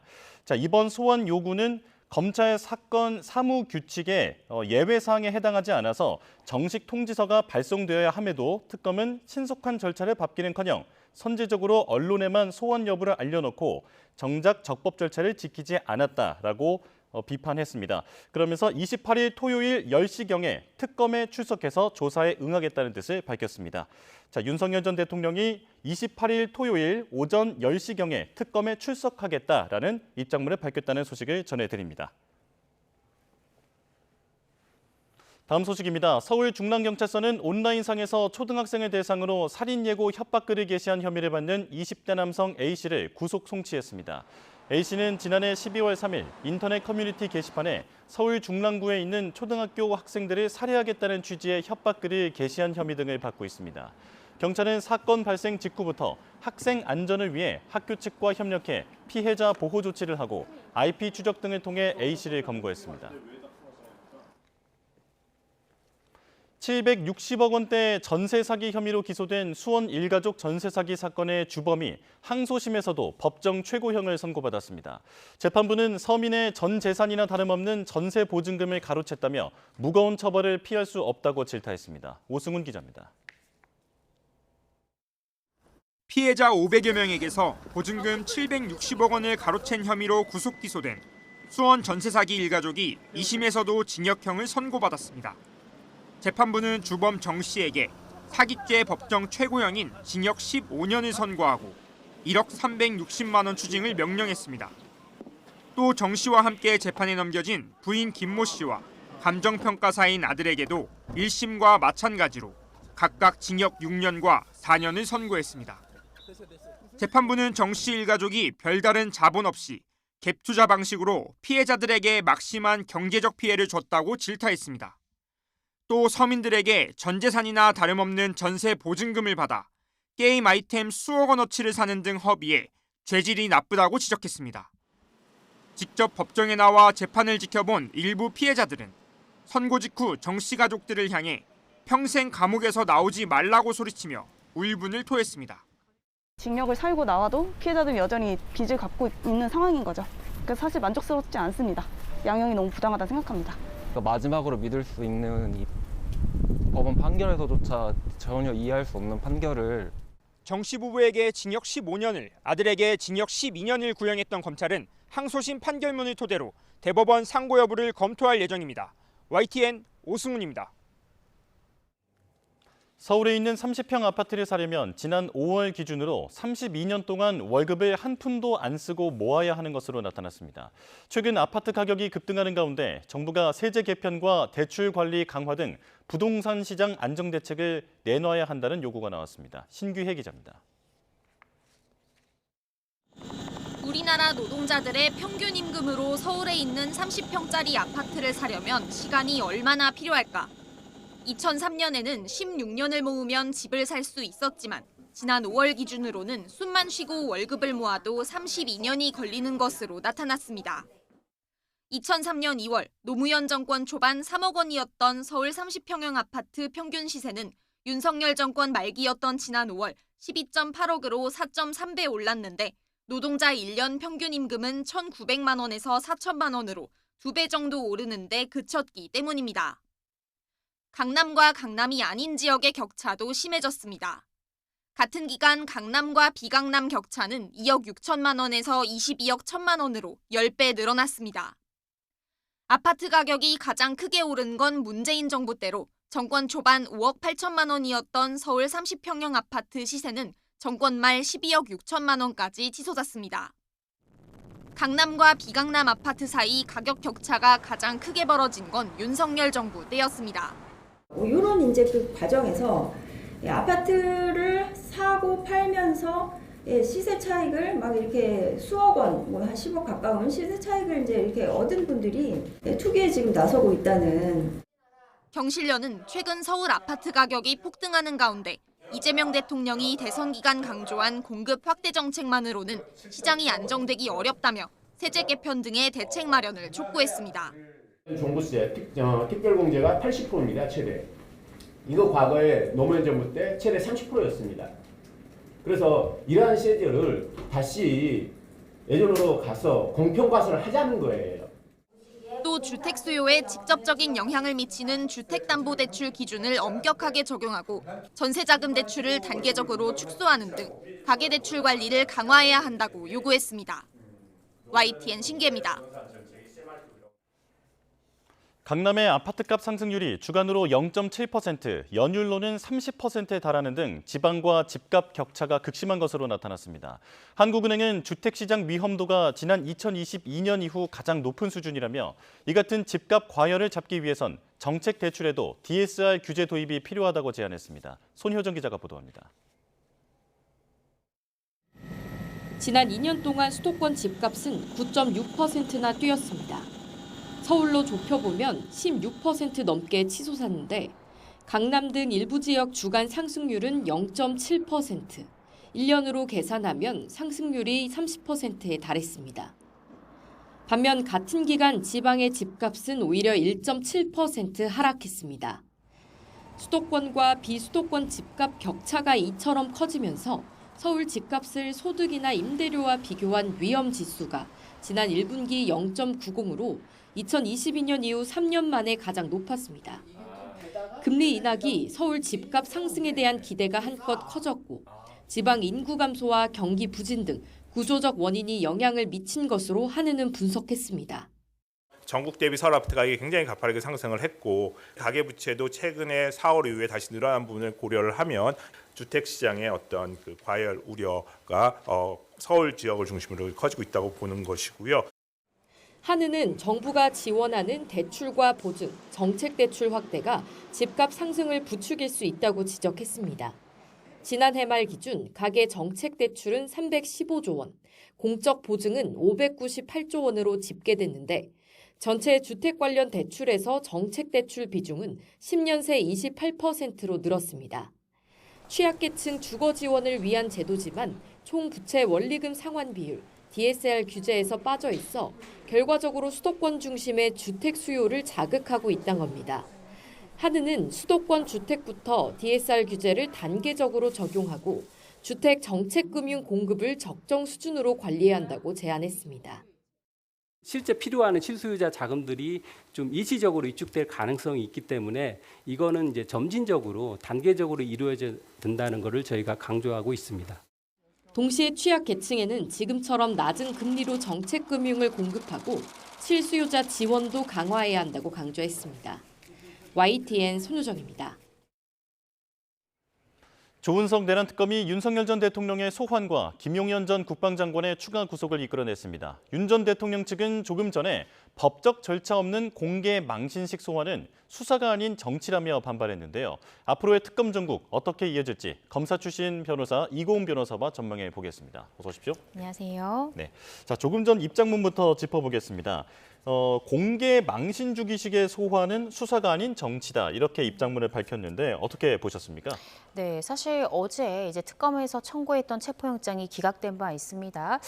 기각되자마자 특검에서는 윤 전 대통령에게 28일, 그러니까 이번 주 토요일 오전 9시에 특검으로 출석하라라는 소환 통보를 했는데요. 이에 대해서 이제 바로 오늘 오전에 윤 전 대통령이 입장을 밝힌 것입니다. 사실 소환 통보라는 것은 피의자 본인에게 해야 되는 것이지 왜 전 국민이 보는 언론에 이 소환 통보를 하느냐라는 것이고요. 이 소환을 통보하는 방법에는 검찰에서 여러 가지 방법을 씁니다. 가장 일반적인 것은 이 변호인에게 유선으로 연락을 하고요. 그래서 변호인이 그 시간이 된다라고 하면 문자로 한 번 더 소환 일정을 통보를 합니다. 그리고도 서면으로도 이 소환 요구서, 출석 요구서를 송부할 수 있는데요. 근데 실무에서는 이 변호인과 이야기가 된 경우에 구태여 서면으로 소환 통지서를 보내지는 않습니다. 체포영장을 염두에 둔 즉 출석 불응이 강하게 예상될 때는 체포영장의 법적 근거를 마련하기 위해서 서면으로 통보를 하지만요.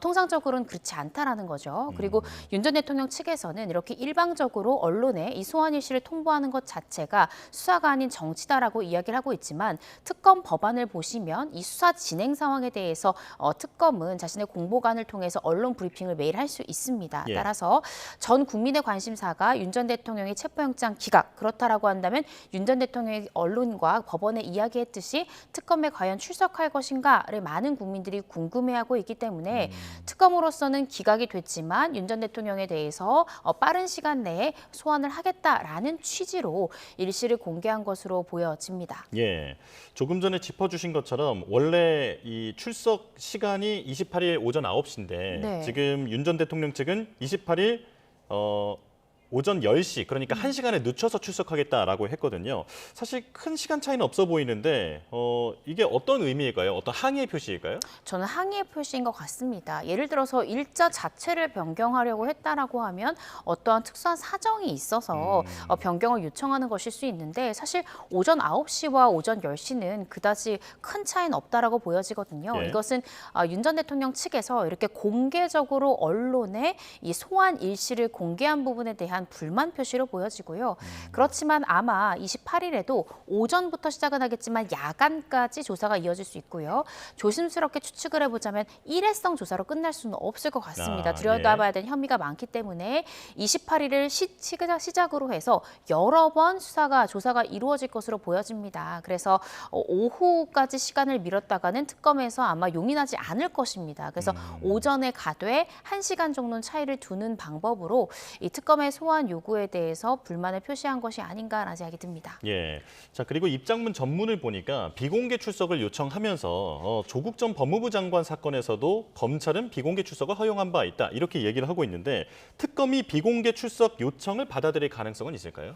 저는 가능성 매우 낮다라고 보여집니다. 사실 윤 전 대통령은 마치 특검에서만 공개적으로 소환을 요구한 것처럼 이야기하고 있지만 많은 분들 기억하시겠지만 이미 윤 전 대통령은 경찰로부터 3차례 이 소환 요구를 받았죠. 5일, 12일, 19일 이런 모든 것도 다 경찰청에서는 이 소환의 일시를 다 공개를 했습니다. 그렇기 때문에 특검 또한 함께 공개를 하는 것인데 특검은 더욱더 법적 근거가 있습니다. 이 특검 법안상 언론 브리핑을 통해서 수사 진행 상황에 대해서 상세히 국민들의 알 권리를 보장하는 차원에서 브리핑을 할 수 있기 때문에 비공개 소환 요청은 할 수 있지만 특검에서는 이 부분 받아들이지 않을 가능성이 높지 않을까라는 생각이 듭니다. 예. 자, 어찌됐건 윤 전 대통령에 대한 체포영장이 기각된 다음에 지금 이런 소환 관련해서 서로의 입장이 나오고 있는 상황인데 특검이 이렇게 빨리 윤 전 대통령에 대한 체포를 시도했던 것, 이 부분이 무리수라는 평가도 있었지만 결과적으로는 소환 조사를 이끌어내기 위한 포석이 아니었느냐 이런 분석도 있거든요. 네, 여러 가지 가능성을 생각해 볼 수는 있겠지만요. 저도 어제 이제 YTN에서 이 체포영장 기각 가능성이 있다라고 제가 말씀을 드렸는데 예. 조은석 특검 팀에서 신속한 수사에 열을 올리는 것은 좋습니다. 다만 이 신속성보다 더 중요한 것은 정확성이라고 저는 생각을 하거든요.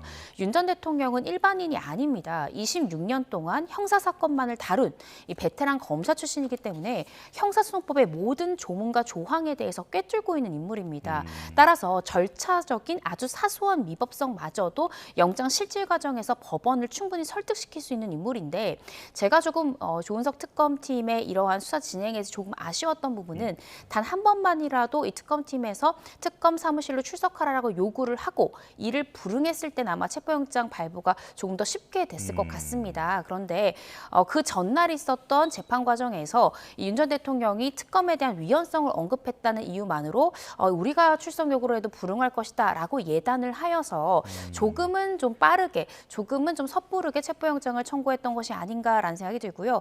물론 이를 통해서 윤 전 대통령도 법원과 또 온 국민들에게 특검팀이 부르면 나는 가겠다라는 대답을 들었던 것은 소기의 성과라고 볼 수는 있지만 그렇지만 윤 전 대통령과 김건희 여사 이 두 사람에 대해서 신병 확보하는 것이 이 세 개의 특검의 가장 중요한 목표자 수사 지향점일 가능성이 높거든요. 그런데 이제 첫 번째 시도에서 실패를 했다라는 점에서 앞으로 있을 수사에 대해서도 조금 더 정확성을 기하는 방식의 수사 방향 설정이 필요하지 않을까 싶습니다. 예, 이게 무리수였는지 어떤 소환을 위한 포석이었는지 평가는 달라질 수 있겠습니다만 결과적으로는 지금 윤 전 대통령이 만약 이번에 소환에 응하지 않게 되면 체포영장을 재청구할 명분은 확보된 거다 이렇게 봐도 될까요? 네, 당연히 그렇습니다. 만약에 이번 주 토요일에 또 정당한 이유 없이 만약에 소환에 불응한다라고 하면 이때는 체포영장 재청구했을 때 발부될 가능성이 굉장히 높고요. 전 사실은 28일 오전 9시에 소환을 요구했을 때 윤 전 대통령 측에서 여러 가지 사유를 대면서 그 일자를 뒤로 미루려는 시도를 할 것이다라고 사실은 예상을 했었습니다. 예. 그런데 28일이란 날짜를 지키는 것, 그러한 태도를 봤을 때 결과적으로 윤 전 대통령도 특검의 수사에 임하겠다라고 보여지거든요. 그래서 또 특히 토요일이기 때문에 주말이기 때문에 개인적인 사정 때문에 불출석을 이유를 댈 수 있는 그런 특별한 사유는 보이지 않습니다. 그래서 출석은 할 것으로 보여지는데 만약에나 불응한다라고 하면 영장 재청구했을 때는 발부될 가능성이 높을 것 같습니다. 예, 이 입장문의 말미에 보면 앞으로 적법한 절차에 따른 수사에는 성실히 임하겠다라고 또 명시를 해놨더라고요. 자, 체포영장은 불발이 됐습니다만 지금 소환은 이루어지게 된 상황입니다. 그런데 체포영장은 적시되어 있는 혐의만 조사할 수 있는데 소환은 그렇지 않기 때문에 소환 조사가 더 낫다라는 얘기도 있더라고요. 네, 그렇습니다. 그렇지만 아마 조은석 특검에서는요. 이번 체포영장은 구속을 염두에 는 체포영장 청구는 저는 아니라고 생각을 합니다. 예. 그 이유가 체포영장에는 이제 조사, 소환용으로 체포영장 청구할 수도 있고요. 구속을 위한 포석으로서도 이 수사기관에서는 체포영장 청구할 수 있습니다. 그렇지만 많은 분들 아시겠지만 윤 전 대통령에 대해서 현재 들여다봐야 되는 혐의가 굉장히 많습니다. 이번에 체포영장에 적시가 됐던 이 특수공무집행 방해와 또 이 경호처 공수처법 관련하여 이 증거인멸을 교사한 이러한 부분들에 대해서는 이 체포영장이 적시가 되어 있지만요. 그 외에도 외환죄 등 기존의 수사기관에서 거의 수사를 하지 못한 이 외환 혐의에 대해서도 거의 백지장 상태에서 그려가야 되는 식의 수사를 해야 되거든요.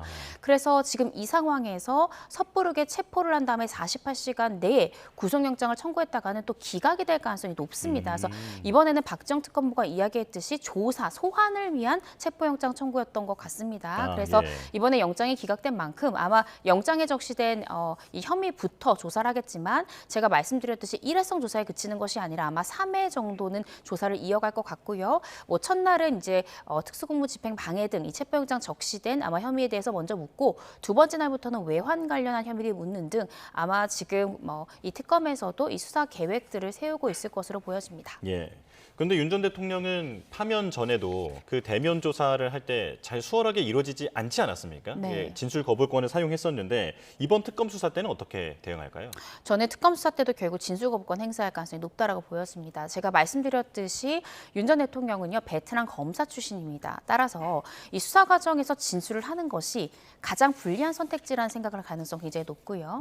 윤 전 대통령 특히 이 외환 혐의 관련해서는 윤 전 대통령이 입을 열지 않으면 이 군사상 기밀에 대한 어떤 수사상 힌트를 이 특검팀이 갖기가 굉장히 어려워집니다. 따라서 특히 외환죄 관련해서는 진술을 하지 않는 것이 본인에게 가장 유리한 선택지라고 생각했을 가능성이 있기 때문에 저는 특수공무집행 방해 부분보다도 외환 혐의에 관해서는 어떠한 진술도 하지 않을 가능성이 높지 않을까 싶고요. 이 특수공무집행 방해 같은 경우에는 이 박지영 특검보가 이야기했듯이 윤 전 대통령을 제외한 인물들에 대해서는 모두 수사가 끝난 상황이기 때문에 아마 특검팀에서는 상당한 자료와 진술들을 가지고 있을 가능성이 높습니다. 그래서 이 부분에 대한 입장은 간단하게나마 특검팀에 밝히지 않을까라고 조심스럽게 예측을 해봅니다. 예. 자, 김용현 전 국방부 장관이 구속된 이 부분에 대해서도 한번 짚어보겠습니다. 내란 특검 입장에서는 첫 성과다 이렇게 평가할 수 있겠죠? 네, 그렇습니다. 사실은 김용현 전 장관이요. 어제 구속영장이 다시 발부되지 않았다면 오늘 석방된 상태였을 것입니다. 6개월 구속기간 만료일이 오늘이었거든요. 그래서 이 구속기간 만료를 몇 시간 앞둔 시점에서 특검에서 전격적으로 추가 기소한 혐의 관련해서 서울중앙지법에서는 증거인멸 우려가 있다라는 이유로 이 추가 구속영장을 발부했고요. 지금부터 최장 6개월 동안 이 적법한 구속기간 내에 특검팀에서 이제 공소유지와 또 추가 여죄에 대해서 구속된 신병을 통해서 효율적으로 수사를 할 수 있을 것이다라고 보여집니다. 사실 이러한 결과는 김용현 전 장관이 이 조건부 보석 결정을 했던 재판부의 직권 결정에 따르지 않고 나는 어떠한 조건도 따르지 않겠다. 나는 그냥 이 구속기간 만료된 다음에 자유의 몸이 되겠다라는 선택지를 무리하게 선택했던 것이 조금 무리수가 아니었나라는 생각이 들고요. 이 때문에 이 특검팀에서는 조금 더 좀 서둘러서 추가 기소를 했던 것이 아닌가라는 생각이 듭니다. 예. 자, 윤 전 대통령의 체포영장 청구 이야기가 나오니까 자연스럽게 김건희 여사 체포 가능성도 얘기가 나오고 있는데 일단 김 여사의 특검을 맡은 민중기 특검은 이 체포 여부에 대해서는 즉답을 내놓지는 않았는데 그런데 최상병 특검팀에서 필요하다면 신병 확보 가능성을 언급했단 말이죠. 체포영장 가능성 어떻게 보십니까? 일단은 어제 있었던요. 이 윤 전 대통령에 대한 체포영장 기각이 다른 이 두 가지 특검팀에 주는 아마 깨달음이 있었을 것이라고 보여집니다. 결국 이 법원에서는 경찰, 검찰과 특검은 다른 수사기관으로 본다는 것이죠. 따라서 이전에 경찰과 검찰의 소환 요구에 불응했다 하더라도 이 특검팀에서 단 한 번도 소환 요구 없이 바로 강제 수사 구인 절차에 나아간다라고 하면 기각될 가능성이 농후하다는 것을 다른 두 특검팀이 아마 알았을 것입니다. 따라서 아마 김건희 여사에 대해서도 현재 입원 중이지만 정식으로 소환 통보를 먼저 하고 그 다음에 불응할 경우에는 이전에 불응했던 전력들을 함께 인용하면서 체포영장을 청구하는 수순에 나아가지 않을까 싶고요.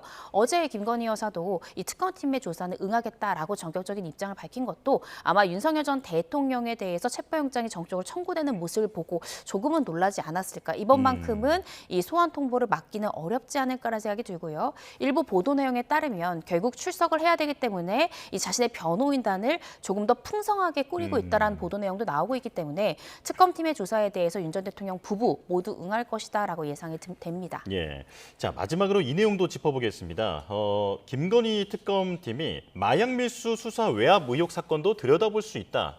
지금 대검 합동수사팀과 협의를 거쳐서 이첩받을 수 있다라고 얘기를 했는데 이게 특검법 수사 대상에 적시가 되어 있는 부분입니까? 네, 그렇습니다. 특검법 제2조 1항 6호를 보시면요. 김건희 여사 수사 관련한 대상에 김 여사가 이종호 등을 매개로 해서 이 임성근, 조병로 병무관에 대한 구명 로비를 하는 등에 관련해서 수사를 할 수 있도록 되어 있습니다. 예. 네, 말씀 주신 세관마약 밀수 이 외압 의혹에는 결국에는 이 조병로 경무관도 이러한 외압을 행사했다라고 적시되는 인물이기 때문에 당연히 수사 범위에 해당이 되는 것이고요. 이 때문에 어제 오후 이 김건희 여사 특검팀에서는 언론과의 브리핑을 통해서 이 세관 공무원이 가담했다. 또 이 과정에서 대통령실이나 경찰 또 세관 고위직 공무원이 이 외압을 이제 행사했다라는 의혹 관련해서 대검으로부터 사건을 협의를 해서 이첩받겠다라고 얘기하고 있고요. 아마 이제 대검에서 최근에 했던 압수수색 결과 등 이 과학 수사의 물증 그리고 또 여러 가지 이제 실제로 고발을 했던 고발인의 진술 등을 바탕으로 김 여사의 소환이 이루어진다면 이 부분에 대한 조사도 이루어질 것이다라는 생각이 듭니다. 네, 알겠습니다. 법적 쟁점 여기까지 듣겠습니다. 이고은 변호사와 함께했습니다. 고맙습니다. 자, 뉴욕 증시가 혼조세로 마감한 가운데 우리 증시도 보합 출발했습니다. 현재 지금 상황 보겠습니다. 현장으로 가보겠습니다. 자, 코스피와 코스닥이 보합 출발했는데요. 지금 화면상으로는 모두 파란불을 켜고 있습니다. 코스피는 3,100선에 간신히 걸쳐 있고 코스닥은 795포인트를 지나가고 있는 상황입니다. 자, 어제까지 우리 증시는 외국인과 기관의 차익 실현 물량이 나왔음에도 개인이 모두 받아내면서 보합권에서 마감했는데요. 오늘도 약보합권에서 출발하고 있습니다. 증권가는 강세장의 핵심을 정부의 자본시장 개혁 정책에 대한 기대감 그리고 달러 약세로 꼽고 있는데요. 국내외 변수의 조합이 우리 증시에 유리하게 작용하고 있다는 분석입니다. 자, 다만 코스피가 지난 4월 저점 기준으로 보면 35%나 급등한 만큼 미국과 관세 협상 같은 변수에는 민감하게 반응할 가능성도 경고하고 있습니다. 자, 원달러 환율은 4.4원 내린 1,358원에 개장했는데 중동 긴장 완화 소식 이후에 급격히 안정화하고 있는 모습입니다. 당분간 원화 강세가 이어질 거라는 전망이 나옵니다. 지금까지 개장 상황 살펴봤습니다. 60초 뒤에 이어집니다. 오늘 아침 중부 곳곳에 남아있던 비구름이 물러나고 전국 하늘빛 흐리기만 합니다. 오늘과 내일은 장마가 일시적으로 소강 상태에 들겠고요. 그 사이 날이 다시 무더워지겠습니다. 오늘 서울 한낮 기온은 27도로 어제보다 5도가량 높겠고요. 체감 온도는 29도 안팎까지 오르겠습니다. 후텁지근한 날씨에 대비 잘해주시기 바랍니다. 오늘 자세한 낮 기온은 광주와 전주 29도, 대구와 창원 30도까지 오르겠고요. 습도가 높아서 실제 체감 온도는 이보다 조금 더 높게 나타나겠습니다. 또 늦은 오후에는 대기가 불안정해지면서 강원 내륙과 산간에 소나기가 지나는 곳이 있겠습니다. 무더운 날씨 속 이번 주말에는 제주를 제외한 전국 곳곳에 다시 장맛비가 내리겠습니다. 비는 새벽에 중부지방에서 시작돼 오후에는 남부지방으로도 확대되겠고요. 이번에도 양이 많지는 않을 것으로 보입니다. 다만 중북부 지방은 다음 주 초반까지 비가 오락가락 이어질 전망입니다. 오늘 하늘빛은 흐리지만 낮 동안 전국적으로 자외선이 무척 강하겠습니다. 햇볕이 눈에 보이지 않더라도 자외선 차단에 신경 써주시기 바랍니다. 지금까지 YTN 원희다입니다. 네, 뉴스원 목요일 순서 마칩니다. 내일 다시 뵙겠습니다. 고맙습니다.